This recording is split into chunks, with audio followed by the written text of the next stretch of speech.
Halo rekan-rekan semua, Assalamualaikum warahmatullahi wabarakatuh. Pada sesi kali ini akan membahas atau melanjutkan pembahasan tentang aplikasi Tia Portal yang digunakan untuk memprogram PLC Siemens. Pada sesi kali ini akan mengulas tentang penggunaan spesial kontak eh, yang bisa kita gunakan pada PLC Siemens. Nah, untuk spesial kontaknya sendiri, kalau teman-teman sudah pernah pakai PLC sebelumnya, mungkin biasa dipakai untuk menggunakan div up dan div down, yaitu kalau div up adalah sinyal yang digunakan pada saat kontak dari 0 ke 1. Kalau div down berarti apa ketika ada perubahan sinyal dari 1 ke 0 seperti itu. Nah, di PLC Siemens itu sendiri juga ada beberapa spesial kontak yang bisa digunakan. Selain div up, div down juga ada untuk clock, memberikan pulse tergantung dengan frekuensinya, beberapa 1 Hz, 2 Hz, dan segala macamnya. Nah, kita lanjut ke materi. Jadi, di materi kita kali ini menggunakan program yang sudah dibuat sebelumnya pada program scaffolding. Seperti dilihat, di sini ada penggunaan scaffolding menggunakan set reset. Sedikit diulas tentang programming ini. Jadi ada relay untuk tombol start dan tombol stop. Itu kalau start untuk menyalakan set holding, kalau stop untuk reset holding. Kemudian menyalakan output motor seperti itu. Nah, otomatis si simulatornya juga sudah aktif. Di sini kita tinggal mengupdate programnya saja. Nah, di sini kita bisa klik go offline.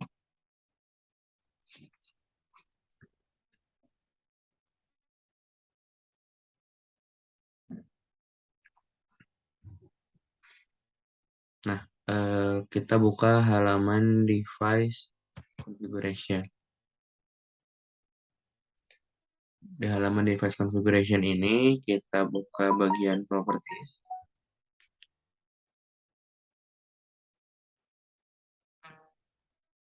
Nah, di halaman properties ini terlihat beberapa menu utama yang bisa digunakan. Nah, kita masuk ke bagian sistem and clock memory. Jadi, secara default untuk spesial kontaknya itu tidak aktif. Jadi kalau mau kita gunakan, kita harus aktifkan si eh, clock and system memorinya seperti itu. Nah, di sini ada enable untuk mengaktifkan sistem memory bit. Ketika kita enable,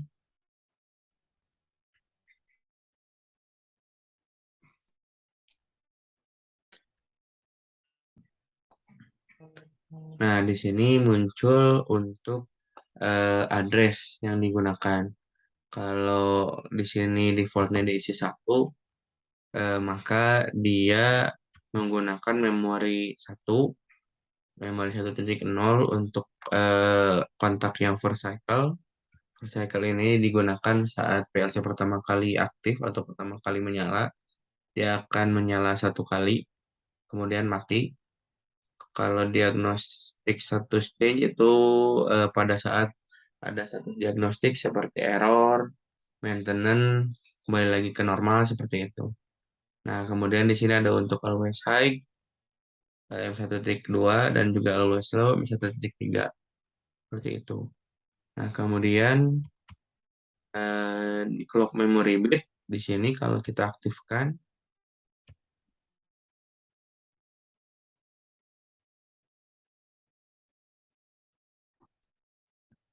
nah di sini untuk registernya atau memori byte-nya kita bedakan dengan yang tadi, kita gunakan yang 2.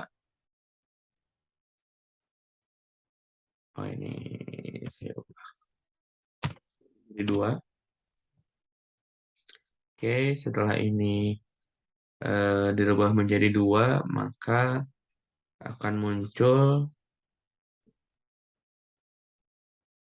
untuk clock dengan beberapa macam frekuensi yang tersedia dari 0,5 sampai 10 Hz. Nah, untuk 1 Hz itu sendiri berarti dia frekuensinya satu kali frekuensi atau satu kali denyut per detik seperti itu.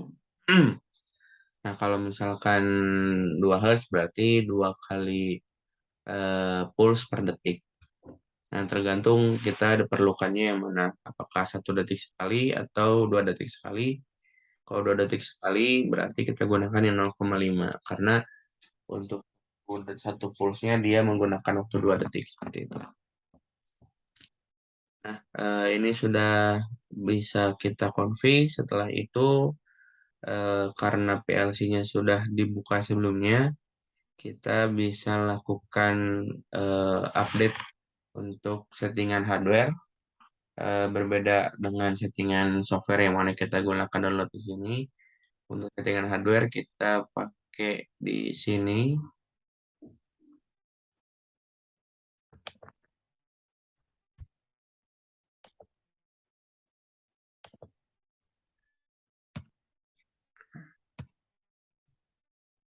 Nah, di pertama kita gunakan online.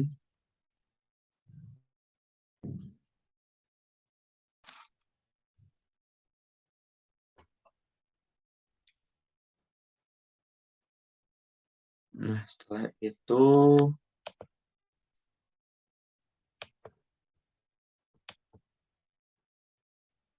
kita download. Nah, agak keliru. Jadi kalau untuk settingan hardware harus dalam kondisi offline ya. Kondisi offline. Kemudian klik di bagian PLC 1 ini. Kemudian kita klik kanan. Kita pilih yang download to device. Kita pilih hardware configuration.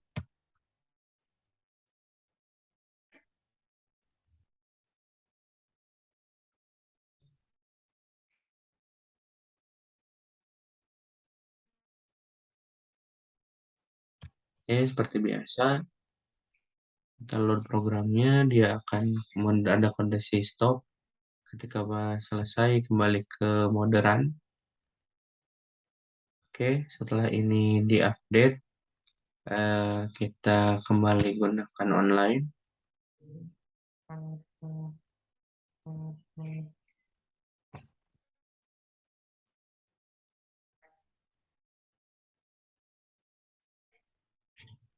Nah, maka untuk tag-nya, karena tadi ada perubahan tag, ada penambahan tag yang belum kita update, maka untuk software atau program kita bisa download belakangan.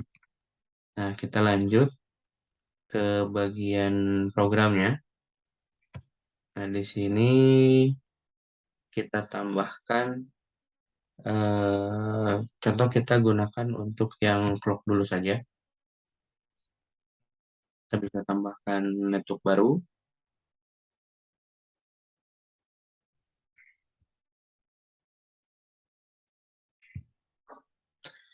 eh kita pilih yang kita masukkan dulu kontaknya.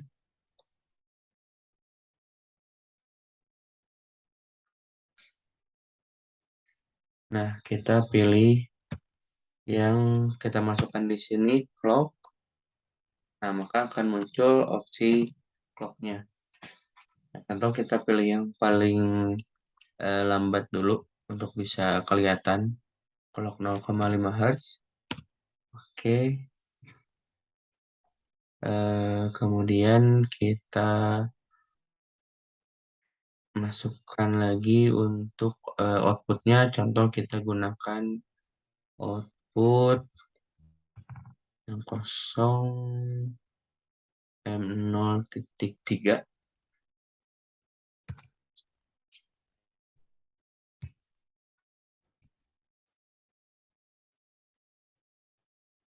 Kita masukkan output pulse.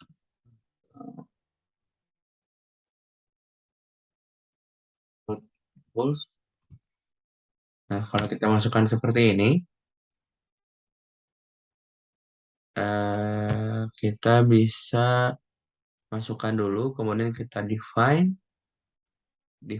tag untuk kita masukkan ke global memory dengan address M0.3. Nah, itu adalah cara lain untuk menentukan tag dari address yang kita gunakan seperti itu. Kalau sebelumnya kita masukkan dulu nomor addressnya, baru kita masukkan nama tagnya. Kalau sekarang kita masukkan nama tagnya dulu, kemudian define untuk nomor memorinya seperti itu. Oke, ini sudah cukup.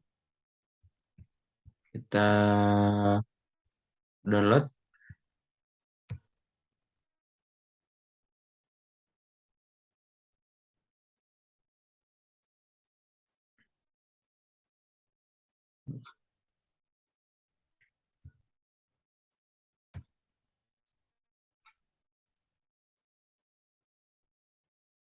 Oke, di sini sudah hijau semua, tandanya programnya sudah berhasil di download ke PLC.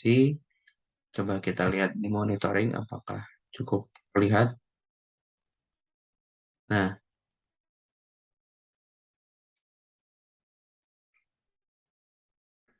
sini kelihatan ya. eh Kalau si clocknya itu dia kedap-kedip setiap 1 detik nyala, 1 detik mati. Nanti dia setiap 2 detik dia akan nyala gitu. Karena frekuensinya 0,5 Hz. Kalau misalkan frekuensinya 1 Hz, berarti 1 detik itu dia pasti eh, dalam 1 detik dia akan 0,5 detik menyala, 0,5 detik mati gitu.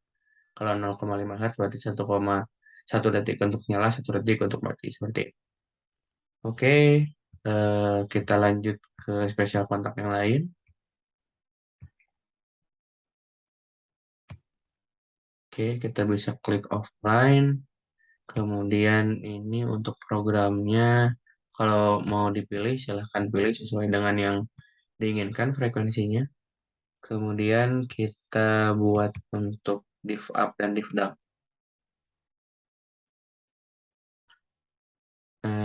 Untuk div up itu dibuatnya seperti ini. Kita pilih contoh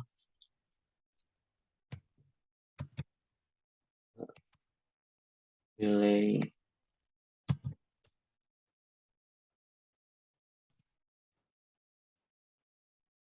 dan div up ini kita define di M0.4.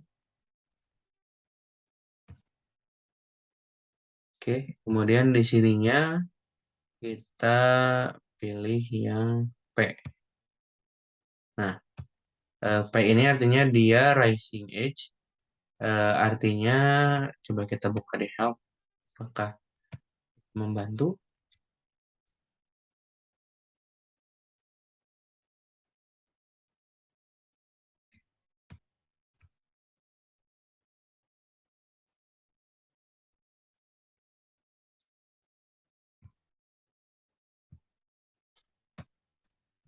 Nggak lama ya kampanye ya. Coba ini apakah bisa BitLogic. Nah, kita pilih yang ini.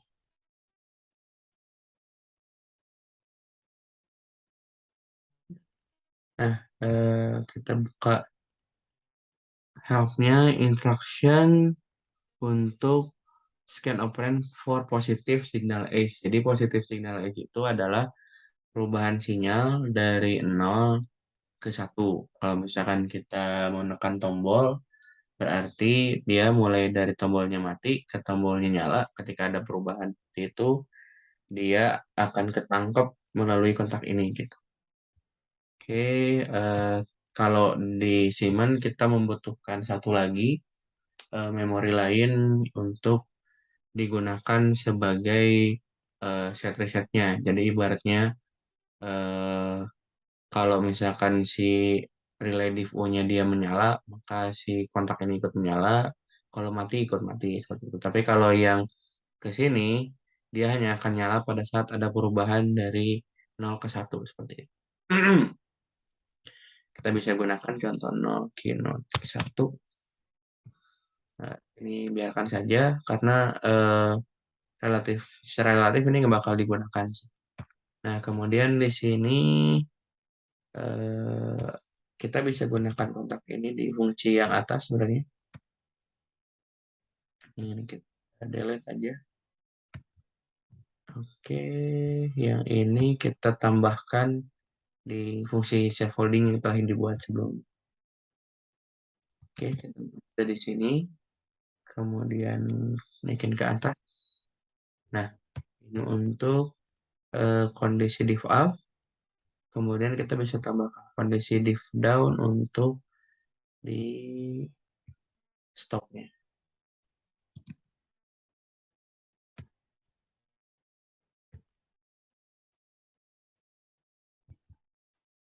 Oke, untuk div down-nya contoh kita gunakan relay yang lain. Relay down yang ini kita define di M0.5, kemudian statusnya di K0.2. Nah, seperti ini. Oke, kita tinggal download.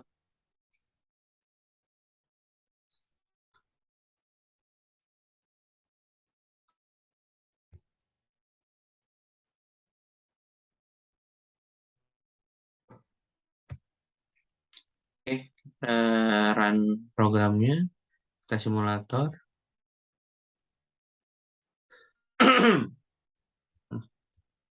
Oke, kita coba untuk kondisi scaffoldingnya aktif. Di relay default-nya kita modify 1. Oke, gitu ya. Nah, coba di sini terlihat bahwa si relay holding sudah menyala. Artinya, sementara di sini jalurnya mati ya. Artinya bahwa si relay default ini dia hanya menyala sesaat pada saat berubah dari 0 ke 1. Nah, dia sudah merekam nilainya, maka si M0.0 dalam kondisi set.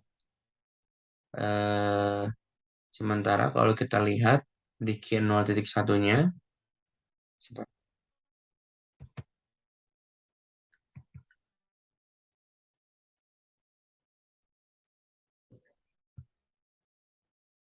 ini kita gunakan yang kelihatan, kemudian Q 0.1.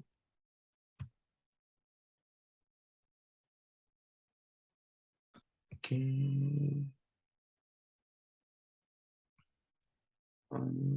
possible ya kelihatannya. Oke, nah, kalau gitu coba kita ganti addressnya.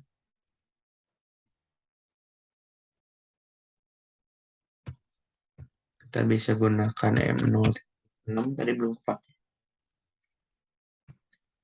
Yang ini kita gunakan M0.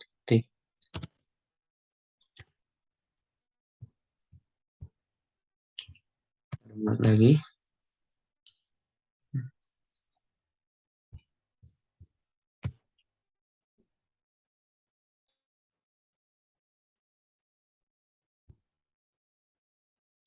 Oke, nah kita lihat di M0.6.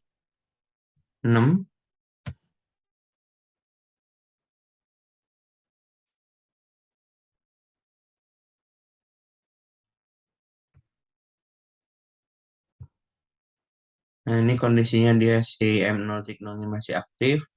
Kita coba lihat di force table-nya, kita lihat M0.6.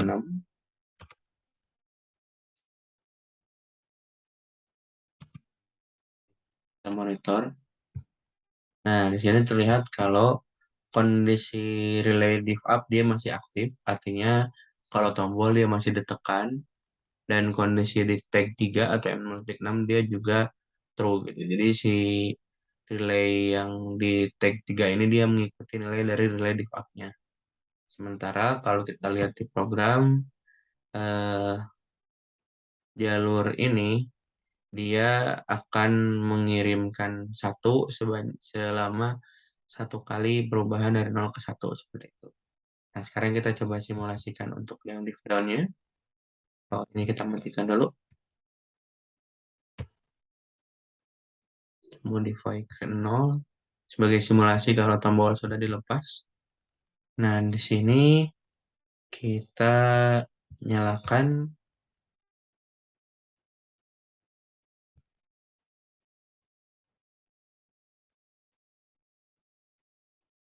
Ah, ininya belum dirubah ya. Ini kondisinya masih P. Kita ubah dulu. Eh, ini kita matikan simulator. Jadi ini efeknya dia juga berubah pada saat give up ya. Nah, ini kita end dulu untuk negative edge.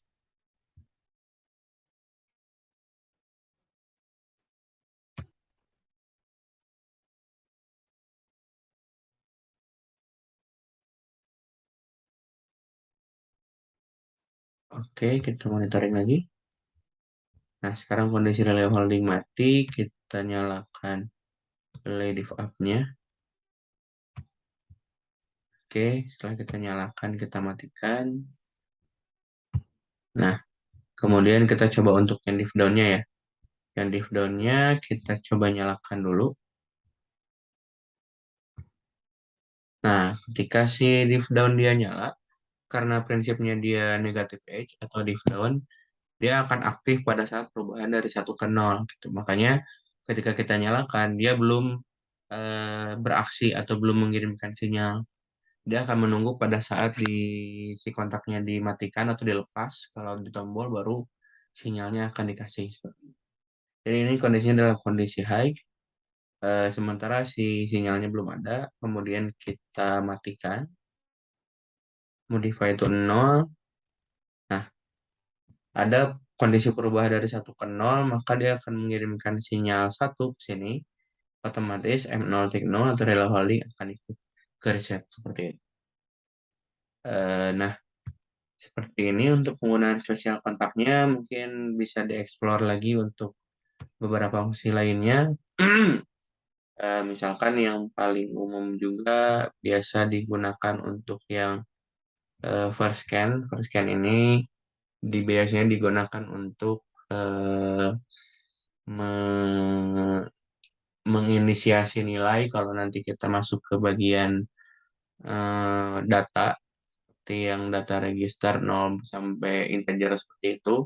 Nah, first scan ini bisa digunakan untuk menginisiasi nilai awal yang mau kita masukkan. Kemudian ada diagnostic status, ini biasanya jarang digunakan. Kalau always high itu biasanya untuk kontak atau coil yang dia nggak perlu pengaruh dari eh, kontak lain. Jadi hanya akan terus menyala gitu. Kalau always low berarti akan terus mati seperti itu. Oke, kemudian juga ada clock memory bit bisa digunakan. Oke, seperti itu. Nah, kalau kita coba lihat di tag-nya, jadi karena di situ udah dimasukin, maka otomatis di PLC tag-nya dia juga akan otomatis ditambahkan. Nah, ini yang otomatis ditambahkan sama sistem. Jadi ada for scan, sistem byte-nya, for scan, diagnosis status, always true, always false, kemudian juga clock-nya. Seperti itu. Oke, sekian untuk sesi kali ini. Terima kasih, sampai jumpa di sesi berikutnya.